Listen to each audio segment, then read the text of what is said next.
Assalamualaikum dan selamat pagi. Let me check. Alright, so my name is Khairul. Selamat berpuasa dan salam Ramadan. Jadi apa khabar anda semua pada pagi ini? Saya harap anda baik. I hope you are well. I hope you had your sahur. And for those non-Muslim, welcome to the Ramadan month. And today this Ice Chat on the first Ramadan month with special guest, someone special. From NIOSH. From NIOSH, his name is Encik Azizie. So I bring to you Encik Azizie. Bring hand to Encik Azizie. Hello. Hi, Azizie. How are you? Apa khabar pagi ni, Encik Azizie? Hi, good in a fasting month kan. Alhamdulillah. Terima kasih. Terima kasih Encik Khairul from Design Thinking lah. Right. So I'm very grateful to join this session dengan Encik Khairul ini. Alright. And then first of all, I'm from NIOSH certifications. NIOSH Malaysia ada satu, then I'm from NIOSH certification. Okay. We are CB, we are certification body. Okay. Right. So PKP extended, Cik Azizie. Sebelum kita pergi ke topik kita yang sangat menarik ni sebenarnya, vengeance syndrome. Cik Azizie, PKP MCO ni where do you stay and how is it like for you? Macam mana dengan you? Bersyukur, Alhamdulillah. So kena reda. If not, kita tak reda ni, kita akan put in some aggression, ketidakpuasan hati dalam diri kita. Then you'll be kata apa, cetus banyak isu lah kan. Okay. So in this PKP, kita kena find out lah. So the way that kita nak berada dalam rumah, that kita never been in the house for so long kan. Selalu kita 8 jam dah pergi ke office, and then sometimes office kita berada di office terlalu lama, dan kat rumah pun on Saturday Sunday. Right. Then I probably percaya that all audience yang tengok ni kan, semua ada satu permintaan yang pernah nak rasa aku nak duduk rumah lah for 1 week ke apa semua, not doing something kan, duduk relax. Then Allah SWT bagilah. So then kita more than 1 week lah. Ini tambah lagi sampai 12 Mei. Yeah. Okay.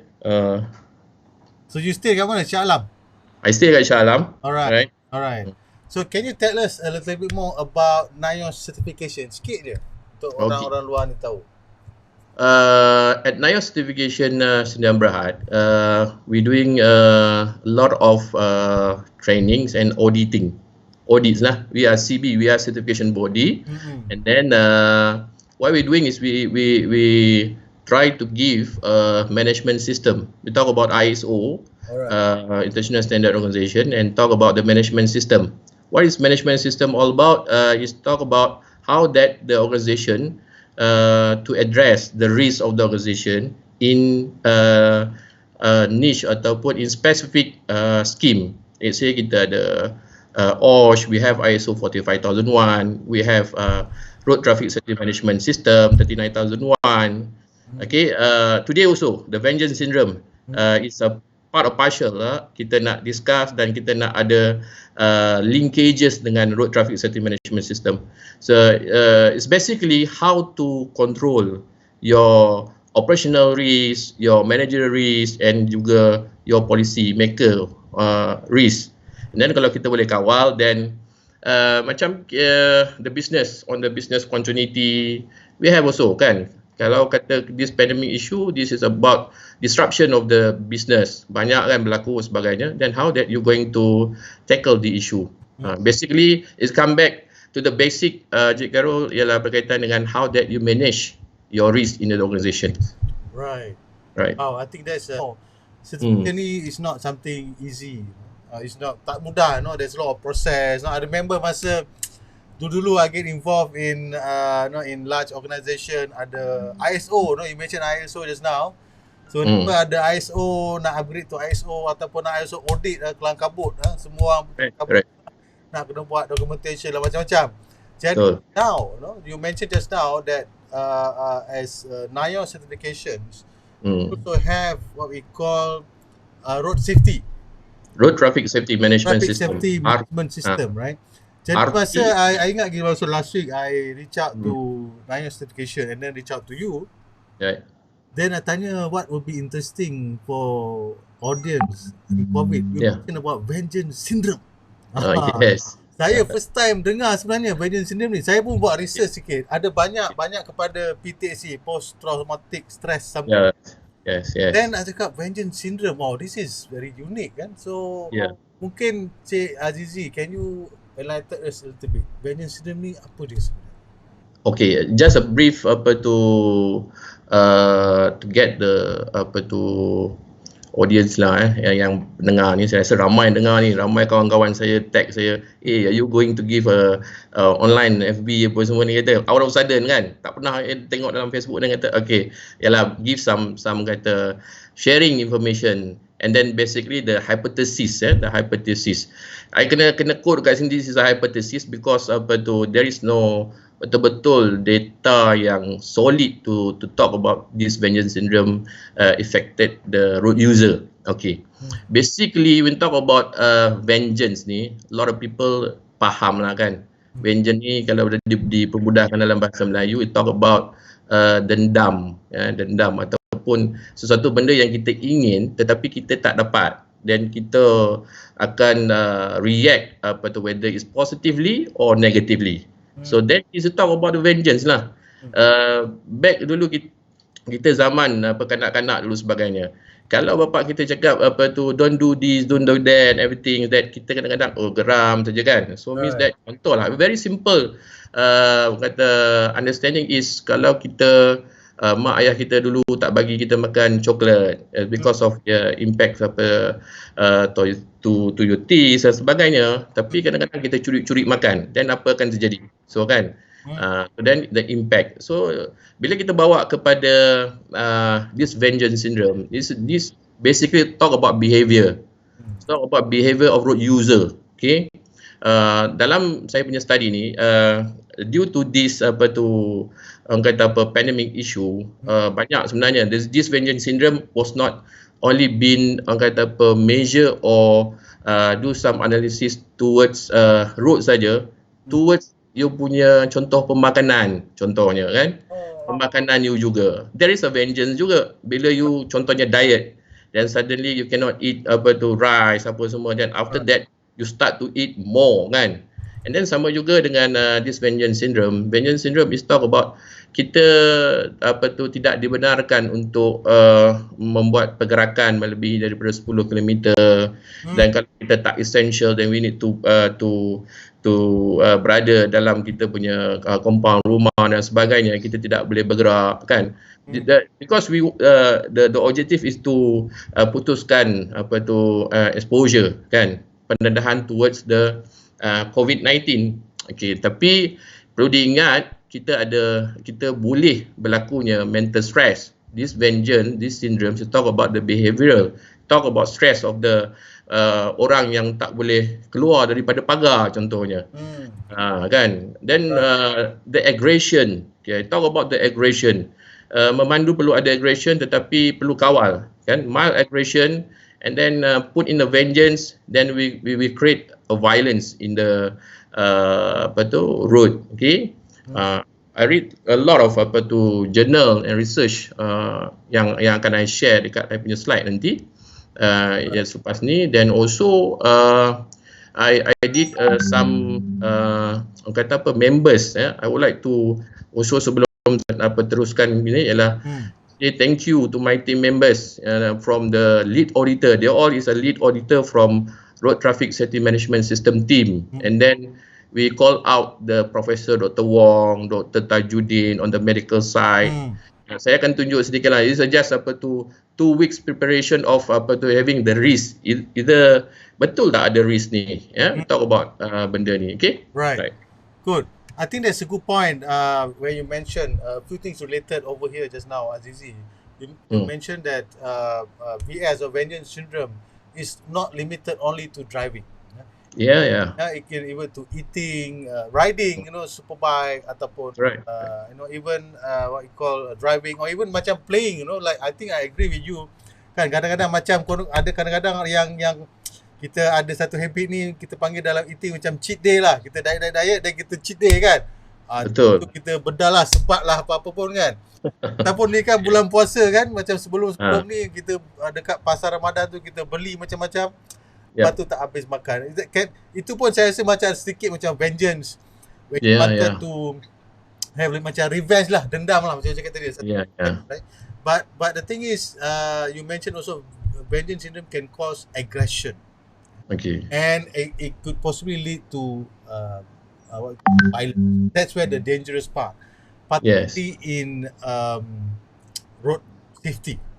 Correct. Jadi untuk tidak buang masa, you mentioned just now about some research you have done. Call some people in also your team members or lead auditors. Thank you so much and shout out to all of them. Give them a shout out sikit. Right. Jadi untuk mereka ni, so the research you have done, can you share with us a little bit, Encik Azizie? Okay. Alright. So ladies and gentlemen, this is an important topic, vengeance syndrome. It is for road safety. And for many of us who are not aware, so please join us for this topic, because after about more than 30 days and we get another extension of PKP or MCO, we could have this vengeance syndrome. We don't know. So the thing is, we have here Encik Azizie to help us find out what is vengeance syndrome. Are you with the slides? No, wait. All right. So this is again come back to myself and while waiting for Encik Azizie. So vengeance syndrome can lead to aggression. This is something yang kita nak be aware, because it also can lead to violence. You drive recklessly, and of course we've seen in many videos on Facebook, Twitter, that some people drive carelessly, and after that incident happened, they probably tell you, I don't know why I did this, right? So that could be a vengeance syndrome. We don't know.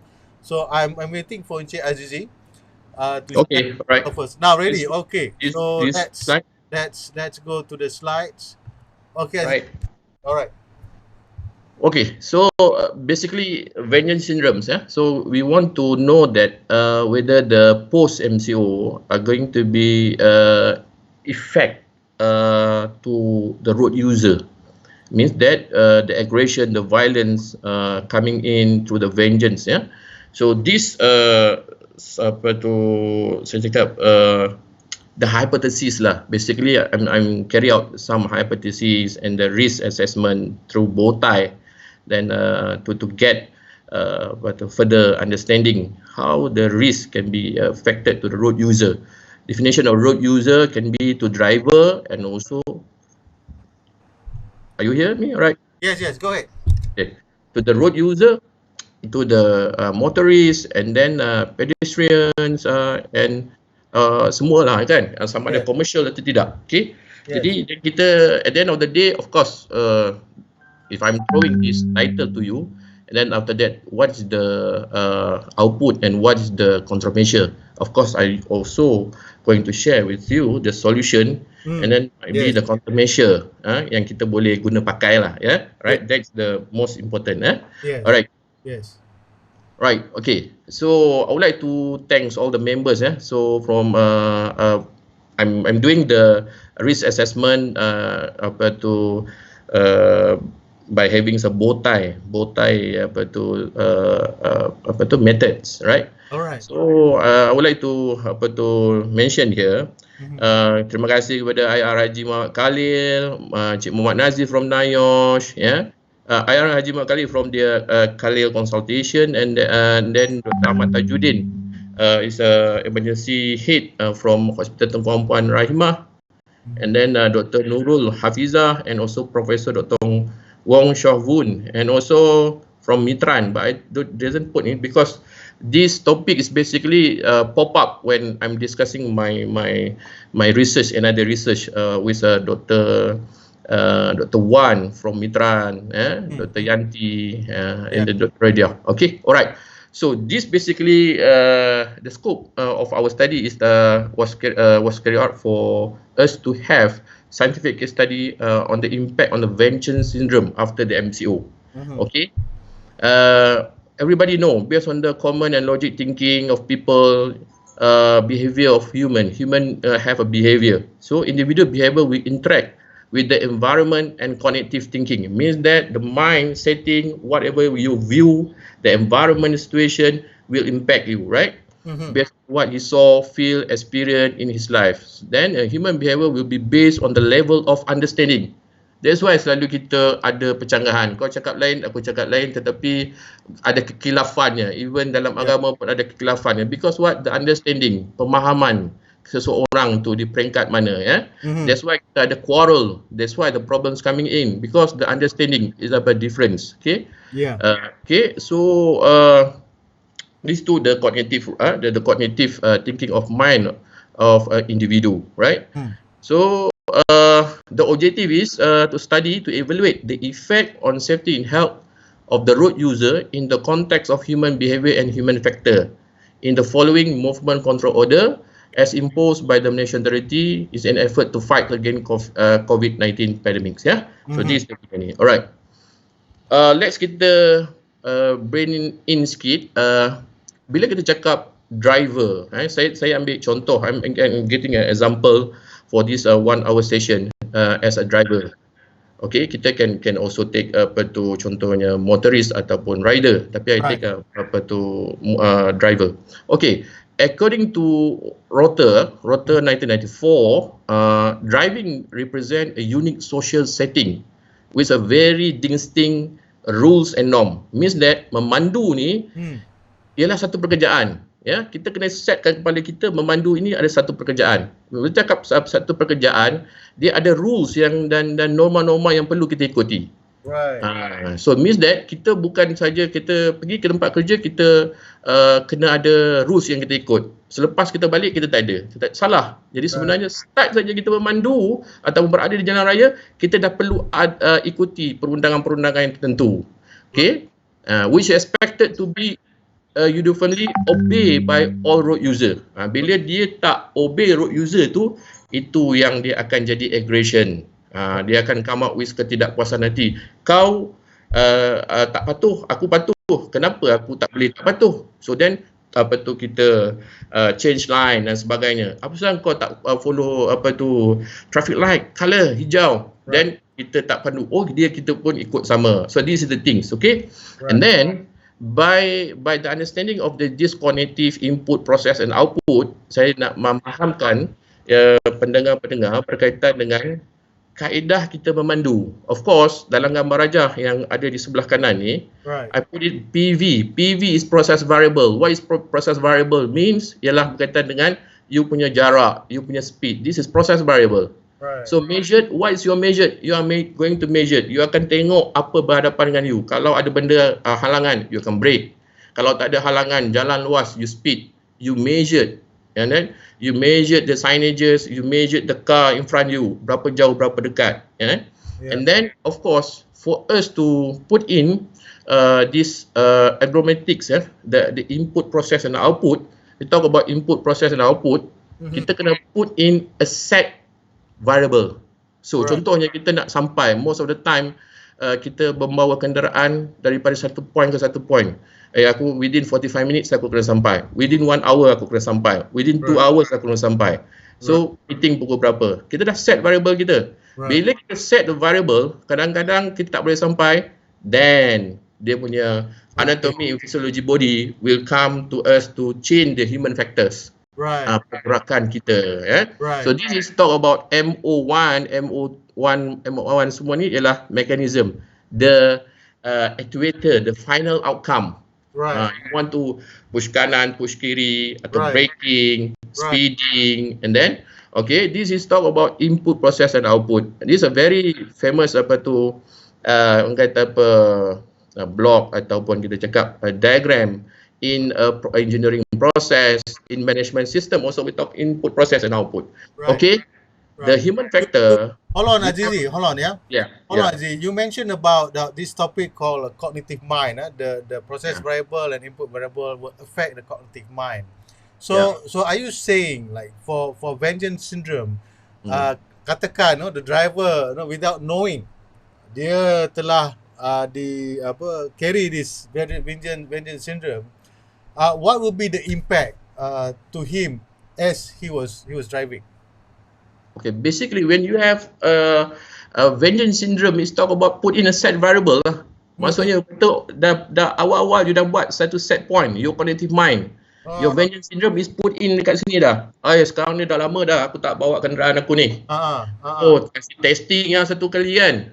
Let's kita try lah. Ini dah berapa, sebulan lebih dah masuk ni kan. Tayar pun tak tayar baru tukar pula tu sebelum MCO nak ready for hari raya kan. And possibly hari raya pun tak dapat nak pergi mana-mana, semua duduk dalam ni kan. So apa akan jadi? So means that dia ada setting point. This time lah I boleh keluar, I akan try kan. Macam mana enjin baru, macam mana dia punya kepak baru. This to those yang of behavior from NIOSH, because I've been asked from Professor Dr. Wong to get this input from the behavior side, from the psychology side. Because from timing kita sebenarnya bila saya buat kajian ni, we are look at the perspectives of safety banyak on the occupational health safety, but we doesn't zoom down for the human factor itself, we doesn't zoom down to the behavior itself. Jadi bila Profesor Dr. Lo Siu bagi tahu, Siu Lo bagi tahu, you also kena tengok there is a positive also. It's not only the negative, because we talk about vengeance ni only put in negative mind, tetapi bila kita duduk in risk, there is a positive juga. Ada juga yang kemungkinan all the road user dia jenis radar dan dia kata bersyukur aku dapat kembali ke jalan raya using that car. So then he will be appreciate that moment, mungkin juga. Right, so kita kena tengok dua side. So tapi part of it, bila kita buat risk, banyaknya akan datang daripada negative side. Right. Okay. So katakan, I want to ask you a question. Siapa yang selalu prone dengan vengeance syndrome ni? Ini remaja ke, orang dewasa ke, lelaki ke, perempuan ke, ataupun from your research, your experience? From my perceptions, dia boleh jadi kepada semua road user. Pertama. Tetapi from the scientific research, kalau female and male, dia akan jadi lebih kepada male, kepada lelaki.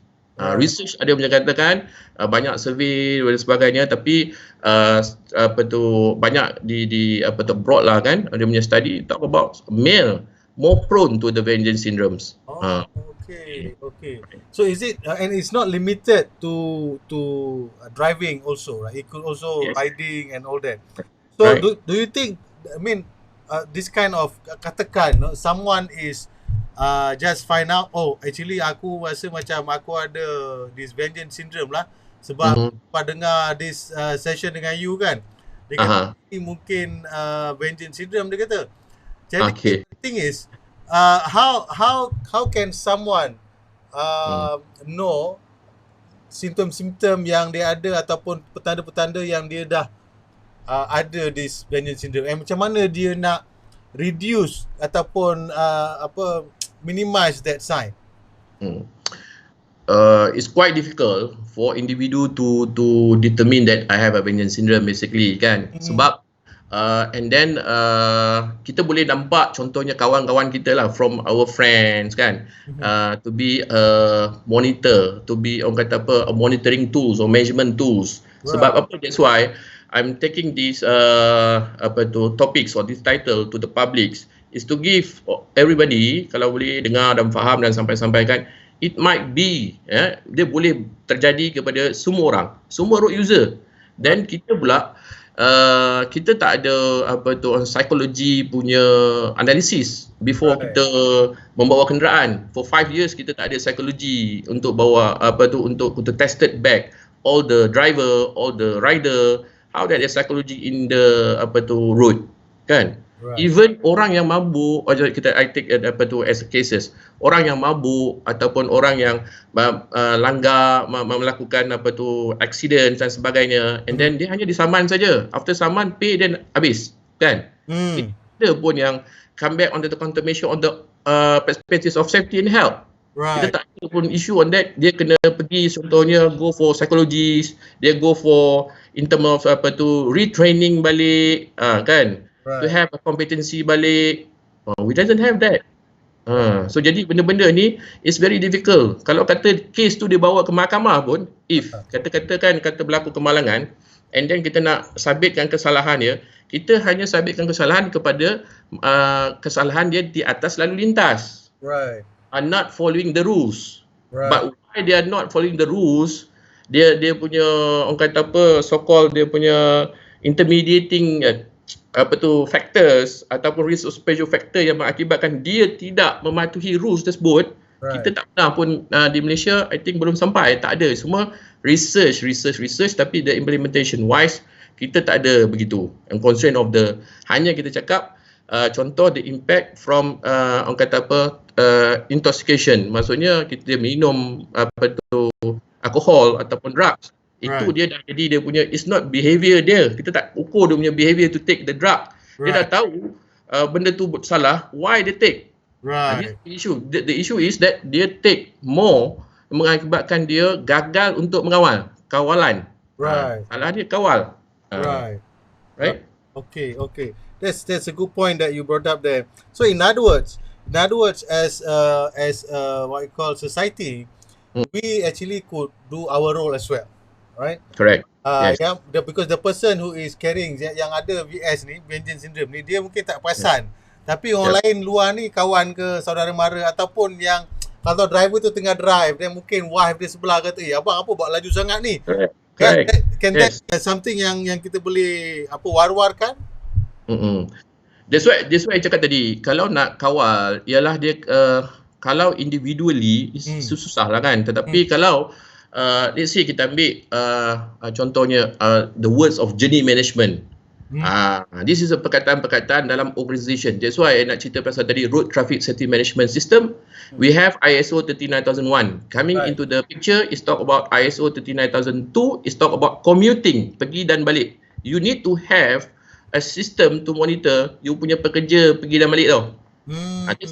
So means that the organisation have the role and responsibility to take care the staff or the employees arrive at the workplace in a safe manner, dalam keadaan yang baik. So then how dia dengan ni, mungkin dia boleh check pukul berapa keluar, pukul berapa sampai dan sebagainya. This is part of the yang saya nak bawa. This is one of the solution. Mungkin this new era, the organisation need to change the behavior of the employer in the road. Benda itu proven. Nanti saya tunjuk ada satu data yang boleh menunjukkan proven. The data already speak that the changes of the curve industrial accident reduction.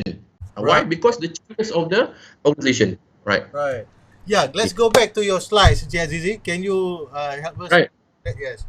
Okay, so meaning that dalam kita punya driving ni kita kena faham, kalau kita nak to be safe in the road, we need to have knowledge. Memandu perlu ada knowledge, perlu ada skill. So what is antaranya dalam driving konsep di NIOSH kita ada terapkan, antaranya konsep 2P 1T ni lah.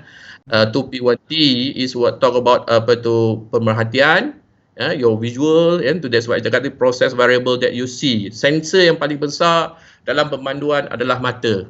That's why kalau orang tak ada orang kata sensor of penglihatan, you're not allowed to untuk membawa kenderaan di jalan raya dan sebagainya. So then because this talk about cognitive, mata ni kita believe kadang-kadang, tapi kita kena ingat when kita kaji berkaitan dengan human factors, pemandangan kita ada limitation, manusia ada limitation, makan ada limitation, lebih sangat tak boleh, mata pun ada limitation. Berapa jam kita pandang, kita kena rehat dan sebagainya, due to kita punya pergerakan, after 4 hours kita punya journey, kita ada rehat dan sebagainya. It's talk about the cognitive. So bila kita punya all human factors, you talk about anatomy, ergonomic and physiology of the body fail, then dia akan sampai satu impulse kepada otak kita to have a cognitive, a different way. Jadi kadang-kadang ada error kat situ. We talk about error. That's why dalam proses input, process and output, the good input, kita buat comparator, and then processing, and then output, comparator, and come back to the continuous improvement. Itu pergerakan kita. Laju sangat, kita slow. That's the continual. Laju sangat. Ada kenderaan di hadapan, ada obstacle, we brake. Okay. But kalau ada vengeance, kalau ada elements of vengeance, kita dah letak, aku peduli apa? Aku peduli apa? So I need to reach that particular place at this time and this time. Aku tak kisah zoom terus kan. Then kita akan mengakibatkan not obeying all the kita punya road traffic act dan sebagainya, ya. And then kita ada limitation, and then perhatian, and then we go to the process. Process means ialah penilaian. Kita tengok, kita nilai. So dalam penilaian ni, we should have, I call it MRTSA lah, ya. So basically the association, I'm from the former ini. So the MRTSA means that maintain room toward safety action. So means that kita kena ada cognitive mind to have, dalam apa cara pun, dalam keadaan mana pun kita memandu, we need to maintain the rooms, kenderaan kita tu, keadaan kita tu dalam keadaan selamat for us to take an action. That's why datangnya teori-teori, jarak di antara berapa, 2 saat, 4 saat sebagainya. And then 1001, 1000 semua datang teori. Smith's punya teori dan sebagainya. You talk about to maintain a room for us to react based on the cognitive. Supaya bila kita receive one impulse, kita boleh buat satu tindakan yang dapat membuatkan kita punya actuator, so the servo system kita, the mechanism kita untuk bertindak secara selamat. Then baru datangnya output, the behavior action taken. Maksudnya sama ada kita behavior action taken dalam memandu ataupun membawa motor, ada dua saja. Pertama ialah kita brake. Kita rasa brake, kita brake. Ataupun kita maneuver, kita ambil cornering, kita maneuver daripada ada halangan dan sebagainya. Itu saja, dua je tindakan yang kita buat, braking atau maneuvering, dalam pemanduan ataupun driving. Kalau kita rasa benda itu akan mendatangkan masalah kepada kita, ya. Right. Next slide. So this is basically by Hennessy and Wiesenthal 2001 to define how that vengeance syndrome has come into the picture. So the mild driver aggression is more common behavior expression lah. So kita pernah dengar honking, yelling, obsessive gesture, tangan lah begitu beginilah kan. But represent a modest immediate threat or danger to the road user. But this mild aggression might support the escalation to violence in putting the vengeful attitude. Maksudnya kita nak jadi violence, kita memang dah ada aggression punya sifat sebenarnya. Then put in, kita contoh, kita peduli apa lah, aku nak kena cepat, dia boleh buat potong, aku dendam, aku pun boleh potong dia. Right. Kan. Then this is part. Then satu lagi, driving vengeance has been defined as the infliction of physical pain, emotional harm, humiliation, annoyance and another road traffic user in response to perceived injustice. Right. Then ini quoted by Wiesenthal, Hennessy and Gibson from the research. Okay. And then I nak bagi tahu the correlation sebenarnya. Okay. Tadi yang cakap tadi cognitive. So mean the connection. The angry thought. Angry thought tadi. Apa contohnya? Bos marah, bini marah, tak duduk kat rumah feel tak berapa puas hati, kan marah kan? Sebab apa tak boleh keluar, kan? Rokok habis, cari rokok tak ada pula, kan? Then it's creating the emotional component. What is the emotional component? Is driving anger, membawa dalam keadaan yang ada perasaan tidak puas, marah kita tak tahu pada marah apa. Kadang-kadang sebelum keluar ada quarrel dengan wife, tidak bersependapat dengan tu, kita dah ada anger, kan?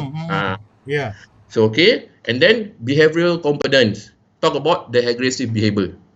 Maksudnya dia akan keluar lah. So dia akan bawa laju, dia akan speed laju kan? Right. To show that they are in aggressive behavior, right? Right. Well, I think this is very enlightening, Azizie, especially macam sekarang ni. I mean, lately the last 1-2 years, we've been having this issue, drivers going against traffic. You know? I mean, Correct. right? I mean, wrong lane driving, right? So sometimes you wonder how did they happen. I mean, this could be an explanation because they are so what you call overly emotional. Correct. Certain things that happen and before they depart, driving and all that. So this could provide also a reason why that happened. I mean, you wonder. I mean, how can you go to the wrong lane in a big whole area, right? I mean, definitely. Possible. Because the cognitive mind already not focused in the road, and then driver itself, because the mind's already been polluted lah. Sorry to hijack lah. Been hijack, no? Hijack into that situation. All right, let's go back to your slide. I think you prepared a lot of stuff. Okay, that's good. All right. Okay. Okay, from the newspaper cutting, I just take from the newspaper cutting. Okay. There's a lot of initiative to reduce 50%, basically from the perspective of the national policy on the transportation, and then the road traffic safety management system angle, and then from the practitioner, for the and then road user yang mengkaji berkaitan dengan jalan raya ni. Basically, Malaysia want to cut down 50% from their records. So basically from JKJR, NIOSH, kadar kemalangan ada police recorded 1,500 cases daily with 16 to 70 deaths. Itu sebelum MCO. Tapi sekarang we berjaya untuk turunkan 70%. Tapi itu bukanlah kerana kenderaan yang ada. It's because of kita eliminate. So means that the hierarchy of control sekali lagi prevail dekat sini, betul lah. Kalau kita nak prevent daripada berlakunya kemalangan, then kita kena tahu hazard. So what is the hazard? Hazard dia pada human. Kan? Human. Exposed to the road, exposed to the angle dan sebagainya, then kita jangan bagi diorang ni duduk. So tak ada. So sekarang ni banyak kenderaan tiada di atas jalan raya. So we eliminate the kenderaan. So 70% lah. Tetapi ini tidak akan berlaku selamanya, because after this yang kita kena tengok. So this is not pencapaian. This is not pencapaian yang kita perlu banggakan. Tetapi this is, for me, is an indicator for us to look it betul-betul.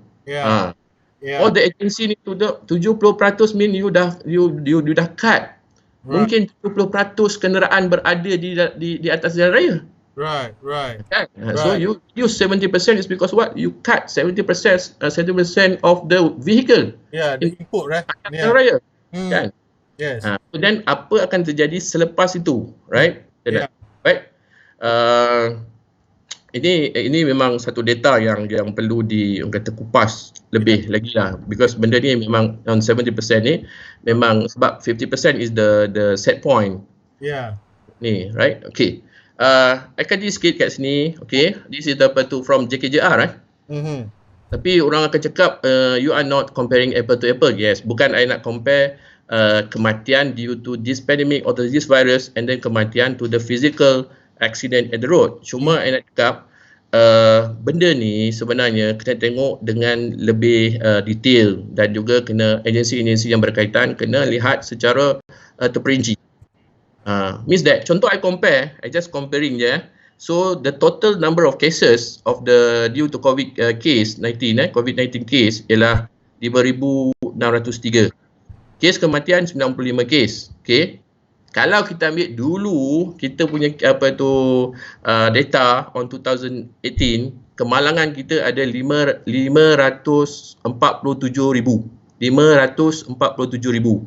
Compare case dengan ni lah. Tapi itu saya cakap tadi, jangan don't marah saya. So you are nak compare, betul saya tahu, tetapi cuma saya nak bagi satu impact kepada yang pendengar. Ialah kemalangan jalan raya ni sebenarnya jauh lebih tinggi. So maksudnya apa dia? Contohnya, kalau katakan kita 1,500 kes kemalangan setiap hari, 17 kematian atas jalan raya, 1 kes kemalangan setiap minit, dan 1 orang mati setiap 84 minit. Okay, this is data yang ini JKJR punya. This is not my ni. This data I dapat earlier lah, 2019 sebagainya. Okay, that due to that kita punya pemandu. Kita ada 14 juta lebih. Kenderaan berdata kita ada 29 juta lebih. aktif kenderaan ialah 20,000 lebih, 20 juta lebih. So 7% from it tak ada. So means that memanglah kita boleh menurunkan kadar kemalangan ke 70%. Yeah. Okay, tetapi impact selepas itu kita kena tengoklah. Okay, this is just indicator yang mana yang paling banyak kemalangan dan sebagainya. Antaranya adalah Selangor dan Johor lah yang contributing, ya. So because mungkin kenderaan yang banyak di sana. Then okay.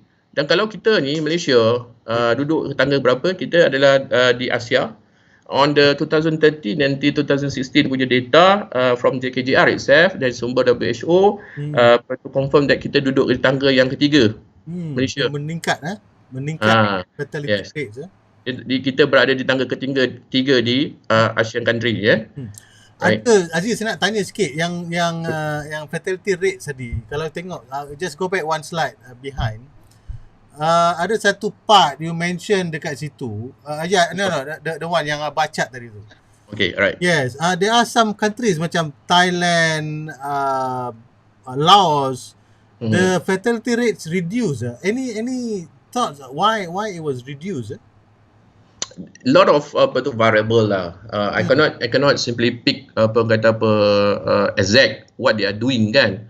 Tapi cakap come back to the senang cakap beginilah. Kalau I punya perception through the practitioner, kemungkinan salah satunya policy from the government itself.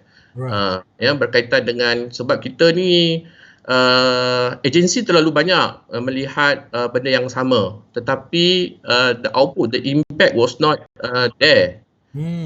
Contohnya baru-baru ni dan kita dengar for your information, JKJR. Ya, dulu tu ada JKJR, sekarang JKJR pun dah akan dimasukkan dalam JPJ, dan I thanks God dan supaya JKJR, JPJ and then dulu SPAD dan sekarang ni dah masuk jadi apart bawah JPJ juga, dia going to be a consolidate.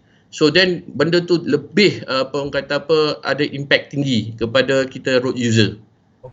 Because dulu dia duduk jabatan-jabatan lain, menteri lain, dia punya fokus yang lain, kau bagian promotion saja.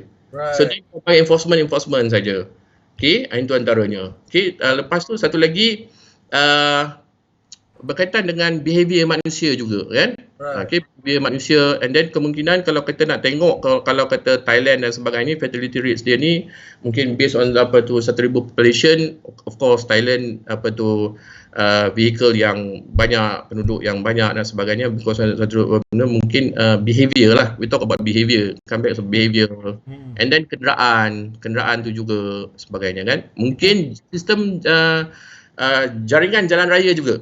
This part of the punya, kita boleh buat kajian yang selalu saya discuss dan juga the practitioner is identifying. Kita ada satu sistem jaringan jalan raya yang bagus, tetapi bila terlalu bagus, terlalu selesa, sometimes people abuse. Kadang-kadang juga begitu. Ada juga berita itu, compare, kalau you nak compare dengan Laos dan sebagainya, kan. Right. Kalau Laos, you still we can go, kalau kita buat, kan.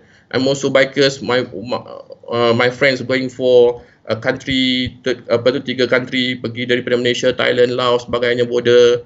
Laos was masih lagi dalam kita kata jaringan jalan raya, dia tidak berapa bagus dan sebagainya, dan kemungkinan kenderaan dia tak mix to the kedudukan topologi geological dia, kan. Okay. Alright, go ahead. In your slides. Right. Okay, this you want to put in some another input to the cognitive mind of all the audience atau pendengar yang ada dekat luar, ialah berkaitan dengan how that Malaysia be able to reduce number of accidents di dalam industri. Okay, so this is baca ni menunjukkan ialah total accident reported. Ini saya ambil daripada SOCSO. Jadi kita punya data pun kena tengok lah, kena faham siapa yang tengok data saya ni. Kalau sokso semua nak claim lah kan, to take a claim kan, the papasan kan. And then from road traffic ni isu satu lain lah, untuk pada road traffic saja. Tetapi data ni adalah untuk menunjukkan bahawa saya ada this total accident reported sebenarnya adalah tengok industrial accident dia, so warna merah, dan juga committing accident. So the committing accident sekarang ni are showing that a trend trending dia incline kan, dia menaik. So then kalau kata industrial accidents warna merah tu dia decline. So apa sebenarnya yang kita dah buat? Itu kita kena bagi tahu, kita kena tanya. Kita kena persoalkan, adakah orang yang berada di dalam industri itu, adakah orang yang sama akan menggunakan jalan raya kita? So bermaksudnya dia boleh behave dekat dalam organisation. Means that the accident, the initiative put in by the respective agency, contohnya NIOSH, NIOSH giving a training apa semua to the industry, dan betul-betul ada in situ to reduce the number of accident di jalan raya. Tetapi kita road traffic ni talk about committing lah. Committing pergi balik using road road kan, jalan raya dan lalu lintas. Tetapi kita ada trend yang meningkat. Why? So jangan belum tu Cik Azizie, saya nak tanya sikit. Between the what you call the road industrial accident dengan commuting accident, apa beza dua ni? Boleh define sikit? Okay, industrial accident waktu dia menjalankan kerja, means that selalunya kita very simple to understand that bila kita pergi kerja, let's say pergi very good example, macam contoh kita masuk ke kilang. So jadi bila berlakunya kemalangan di dalam kilang due to kerja kita. Okay, tersepit ke, accidents ke, terpotong jari ke, kemalangan dan sebagainya, that's we call the industrial accidents. Okay. Kalau macam pemandu lori bawa accident di jalan raya, itu industrial accident juga ke? Yes, sama macam road trucker dan sebagainya, contohnya Petronas. Itu adalah kerja dia road truck, dia membawa kenderaan tu adalah dia punya kerja. Kiki. Okay. Kalau commuting accident? Commuting is talk about pergi dan balik jalan raya. Pengguna biasa lah maknanya. Pengguna biasa, pergi dan balik. Dia tu bekerja. Okay. Sokso ni yang boleh claim hanya orang yang potong sokso lah kan. Okay. Jadi orang adalah penjarum. So means dia orang bekerja. Dia commuting. Dan jalan raya. Okay. Now I get it. Alright, good. Alright, go ahead. Right. So means that apa yang saya nak bagi tuan-tuan faham kat sini ialah there is a certain initiative been put in the industry yang berjaya menurunkan benda ni. Contoh inisiatif antaranya gazetted SHO contohnya. Certain health officer memang impact dia amat besar untuk melihat bagaimana sentiasa mengkaji how that the number of accident to reduce the risk of the operational, the risk of the the employee doing works, dia kaji to risk. That's why the continued improvement ada sebagainya. But on the committing ni sebenarnya kita banyak based on one time, satu kali je. Campaign bam, tapi tak ada continued improvement. The agency pun kalau kita tengok, maaf cakap lah, agensi kita pun based on bila kita buat enforcement, kadang-kadang ada seasonal, hari raya, baru Cina, kan? That will be a seasonal. Time tu kadang-kadang kita memang record, memang kita betul-betul lihat. The agency enforce certain rules and regulation supaya benda ni tak ni. Lepas tu dia jadi macam biasa balik kan. Because when talk about behavior, cognitive, manusia ni cakap dia ni fragile. Tahu. Hari ni duk dengar, esok belum tahu lagi. Betul. They can change. This talks about behavior manusia. Kan? This is the behavior manusia. Then that's why behavior manusia ni hanya boleh dikawal dengan sistem. Di mana sistem tu akan monitor, bagi tahu selalu. Kau tak buat ni, kau kena buat ni. Then kita lack on that basically. Right? So in other words, I mean, just relate to our COVID situation right now, right? Right. So in other words, the system is like a guidelines and kita mesti enforce benda tu, kan? Macam COVID, you tak boleh keluar within this 10 kilometer, right? So kalau kita tak buat macam tu, walaupun kita buat macam tu, masih lagi ada violators to that system, right? I think I could agree with you that we are good when we have system. Even dalam macam about human change punya situation, right? You kena ada discipline of you doing that, right? I think it's very enlightening. Okay, go ahead, Azizie. What else? So this is the input. So it's just a study, yeah? Just a quick one ni.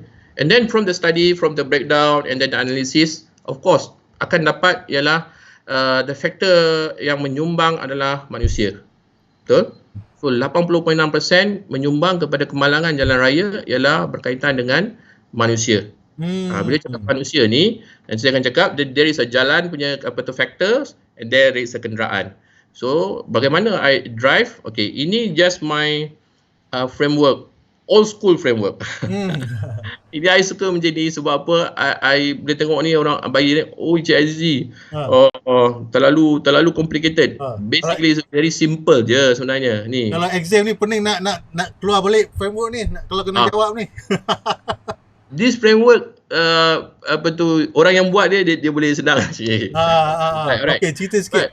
Okay, so untuk berlakunya kemalangan sebenarnya, understanding. So untuk berlakunya kemalangan, dia kena ada elements of contohnya this is we need to differentiate near miss, incident and accidents. Then due to the road traffic safety berlaku accident. How that this will come? Kita kena tengok the hazard. Hazard ni ialah kalau by definisi, hazard ialah potential to cause harm. Apa jua? Situation, keadaan, orang, manusia. Kalau di jalan raya, orang lain tu adalah hazard kepada you sekiranya dia gagal untuk mengawal you. Contohnya, bila I put in di sini, hazard due to MCO, COVID-19, exposed to unskilled driver and rider after 1-2 months. Mungkin skill dia akan berkurangan. And then the vengeance, and then exposed to unused braking system. Dah dua bulan kereta mungkin tak berjalan. So dah berkarat. Tak, hujan panas tak berjalan pun. Kan? And then again exposed to vengeance. This is the hazard. The potential to cause harm. When this element, this hazards, of course hazard ni kita nak identify dia through the risk assessment. So kita ada 2D sebagainya, and then I using the 3101 dalam botai konsep dia pakai elements hazard ni bila dia contact with the variable. Okay, contact with the variable. What is the variable? Human, plant and machinery and environments. So dia akan jadi kemalangan. Okay, benda ni contact with the variable, benda ni akan put in the incident or accident. Okay. So dalam botai nanti akan tunjuk dia kajian dia lebih kepada people, environment, asset and reputation. Tapi saya pecah kat sini human. Hazard contohnya expose unskilled driver ataupun rider. Then dia expose kepada satu lagi kenderaan which di bawah. So dia akan berlakulah insiden. So bagaimana kita nak kawal? Kita kena ada, that's why undang-undang kena put in place. This is minimum requirement. And then for the organisation, it's not only the law to be in place, but we need to have a best practice. Right. That's come the organisation. That's why sekarang ni a new norm, we need to have a system in the workplace, in the organisation, to remold, perkataan dia remold the cognitive mind of the road user.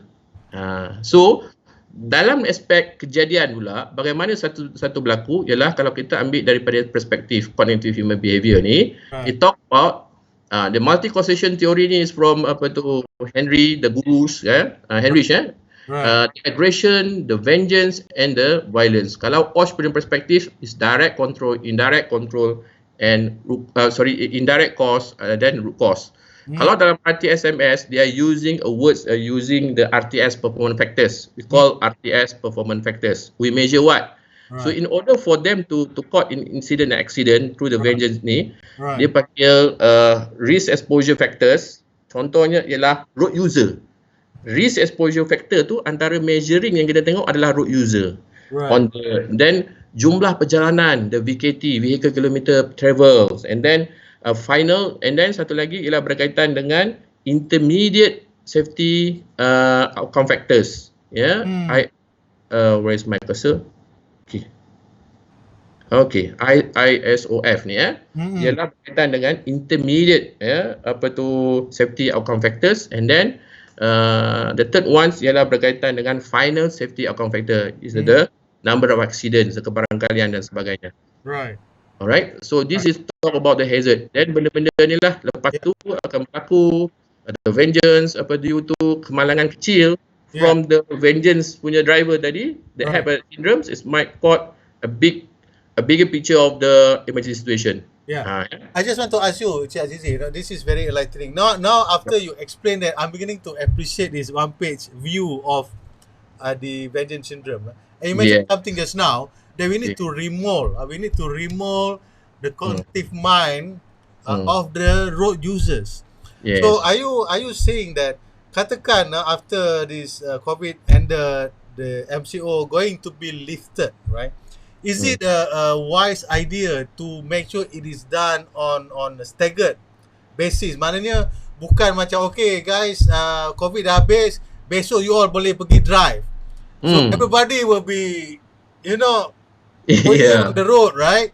Yes. And do you think it's a better idea to have it, okay, sekarang ni 10 kilo saja, now you can drive interstate, ataupun not more than 20 kilo, then maybe after 1 week, 2 weeks, is that better or not? What's your thought about this? Individually, I'm thinking it will be bagus to buat macam tu lah. For us to gain our confidence level with the car, namanya.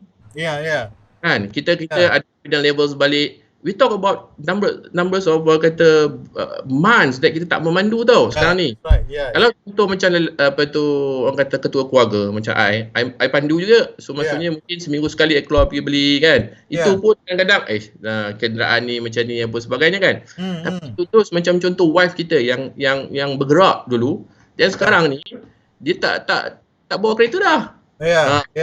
Dia dah 2 minggu tak bawa, bukan 2 minggu, 2 bulan mungkin after this, dia tak bawa kenderaan. Then dia need to have some confidence level to gain back. Mungkin dia sebelum tu dia mungkin panaskan jalan di sekitar ni sebagainya. I agree with that, tetapi cuma in the policy maker punya situation, mungkin tak dia berlaku macam tu. Individually, you guys yang dengar, you need to start lah balik buat benda tu. Maksudnya kalau start saja, the MCO habis, and then kita tengok pada keadaan sekarang pun ada yang curi-curi juga kan. That's why that's why numbers of saman on due to this PKP ramai. Right.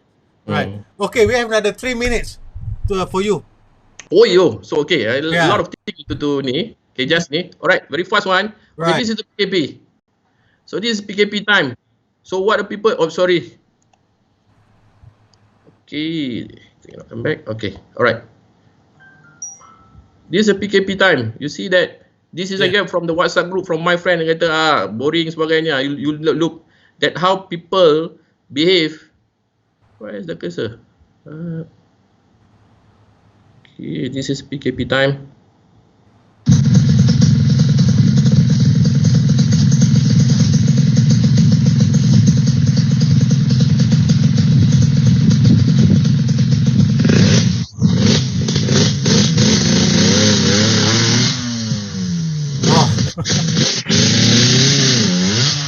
Gantian tu. Right. So this is stop.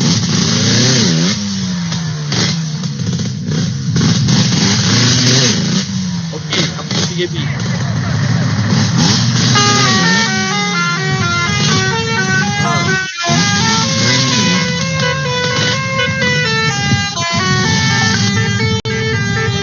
And then after the PKP tamat,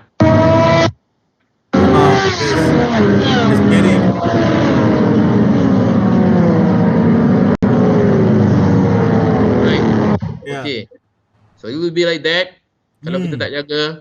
So then of course we need to have a system. Then I think a remold means that the organisation doesn't have a management system in place toward the road traffic safety management system, because the context is very orang kata apa, huge. RTSMS ni bukan pada syarikat-syarikat yang besar saja, it also for the individual to change. Sebenarnya organisasi boleh menukar behavior pekerja ataupun dia punya staff berkaitan dengan risk, macam mana dia lihat risk di jalan raya.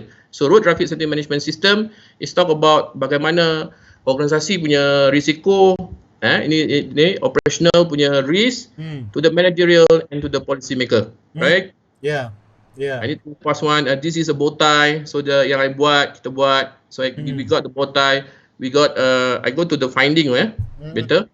Okay, the risk assessment that we conclude 9 track which have been identified to have a cause the changes in behavior of individual while driving the vehicle, and 11 affect consequences of result of vengeance syndrome to individual and road user. And then so how that we going to control? How should the control measure does not function? Okay, ni and then okay, by applying the risk assessment method, the data will be solve the metric dan sebagainya. On conclusion from the risk assessment analysis conducted, it's obvious that there is a significant impact on the road user following the post MCO. Okay, so that's why hence awareness of individual to road user organization, government agencies such as JPJ, PDRM, and media definitely need to work together closely to plan and implement proactive action. So to face the reality on the new norm. We need to learn the new norm ni. Yeah. Okay, this is a part of yang I ambil the barrier and then also then countermeasure. Then kita tengok balik, we need to calibrate. Perkataan dia tadi remold, and then satu lagi to calibrate back on our standing berkaitan dengan pematuhan undang-undang, pemakaian tali pinggang keledar dan sebagainya. And then kita kena calibrate balik berkaitan dengan kompetensi kita. So I put this one ialah di SDT, ISO BS 2001, 2002 dalam organisation mampu untuk melihat ataupun control the risk of this vengeance. The impact is what is outcome ni, kita nak bagi juga kepada yang dah ada risk matrix, dah ada sistem. Please look into the new risk yang bakal you akan ada juga ni. Put in your risk assessment, right? Right. So and then this the last one, I think masa tu mencemburi I. So the behavior, kita cakap tadi macam mana nak kawal the behavior. Inilah salah satunya. The spiritual behavior, most of it we need to have because of the stress dan sebagainya, spiritual things kan. One part of it makanan rohani kita kan. So di sinilah antaranya. Okay, kita kena bacalah ayat-ayat, contohnya doa menaiki kenderaan ni. So subhanallazi sarana haza wa ma kunna lahum muqrinin wa inna ila rabbina lamunqalibun. Okay, so there's the thing. Okay, alright. Yeah. We hope that ini saya cakap tadi penurunan 50 pada tahun 2030, tetapi kita dapat 70 because the MCO, the elimination, right? Right. I think the MCO is an anomaly situation. Right. Anomaly, but definitely give us a little bit of input how that the human factor which is contributing to the road traffic accident. It's one input yang paling major sekali is the human being. I mean us, all of us, right? Yeah. So although the statistic is a bit of anomaly, but it gives us a different light. In other words, it can be reduced. Right? So I think that's very useful. Okay, 1 minute for you to wrap up as a final words, Cik Azizie. Thank you, Cik Carol from DT, and then thank you also from NIOSH Certification giving me the opportunity, Cik Samsul, my SM, and then to give this because I would like, memang lama dah nak bagi satu input to the public to kata apa to generate orang kata apa the elements of concern terhadap behavior kita dalam road kan. And then of course for the organisation, your organisation can play a role, I think vital role dalam kes ni untuk implement a system toward the road traffic safety management system ni, and in situ, perkataan in situ ni pergi bukan saja sekadar cakap-cakap saja. Okey, kita memang ambil berat tentang kita punya staff pergi dan balik, tetapi at the end of the day you tak tahu pun dia ada kenderaan yang baik untuk datang ke tempat kerja atau tidak. So ini yang benda-benda yang perlu kita tengok secara in situ, means that In situ means perkataan yang kita ambil daripada microorganism. So we talk about COVID, microorganism going to that, then in host kita pergi tengok betul-betul. So then the system is also dia ada PDCA cycle. This is continuous improvement, justifiable. The risk is flexible. Okay, due to environments, due to the management of change dan sebagainya. So this time around pendengar-pendengar sana, please dengar macam mana kita nak kawal kita from the organisation can control kita untuk jadi kita lebih selamat di jalan raya. Alright. Right. Okay, with that, thank you so much Encik Azizie. Big hand to Encik Azizie. Thank you very much, and I'm also to NIOSH, to Encik Kamzul and Encik Azizie and all your team to prepare this for this session. Thank you once again. Salam Ramadan, selamat puasa. I hope to see you again in the next session, insyaAllah. InsyaAllah. Okay, thank you. Friday and a good weekend. Assalamualaikum. Bye-bye. Waalaikumsalam warahmatullahi wabarakatuh. Okay. So with that, thank you so much for everybody for watching. And this is, I hope this session give you a little bit of understanding why we need systems, why we need road safety, because vengeance syndrome is something that we don't know that we have if we are not aware about it. So if any of your co-pilot, your wife or your spouse on the left, or your kids trying to tell you that, hey, Papa or Mama, you drive too fast, you should be more careful, please take that nasihat, advice positively, because they are your loved ones, they care for you, and probably because our collective mind may not be fully aware because of this MCO, and we probably need that kind of help from external. And also, I like the tips from Encik Azizie just now. He says about di mana you akan control diri you, slowly go to the traffic. Go to traffic slowly, plan yourself, try sikit-sikit dulu, kemudian as you get a hang of the driving, then you'll be much better to drive further ataupun lebih lama. Three things yang he mentioned just now, the hazards. One is lama tak bawa kereta. Kedua, the unused braking system. Brake kita nak jaga, so I pun nak kena check dekat I punya kereta, brake ni okey lagi ke tak. Dan ketiga, you're susceptible to the revenge. With that, thank you so much. Have a good Friday. Salam Ramadan, have a good puasa, and enjoy your weekend this week. No pasal Ramadan for now, but it's okay, have your home cook. Jadi kalau tak ada apa lagi, kalau saya jumpa tuan-tuan dan puan-puan lagi seminggu. We're going to have another session in 1 week time. Someone very special on special topic. I'll keep you posted. Follow us on DT Leadership business page. Kalau masak terjadi pun tak apa, boleh post dalam group dekat sana. Thank you. Assalamualaikum warahmatullahi wabarakatuh. Bye-bye.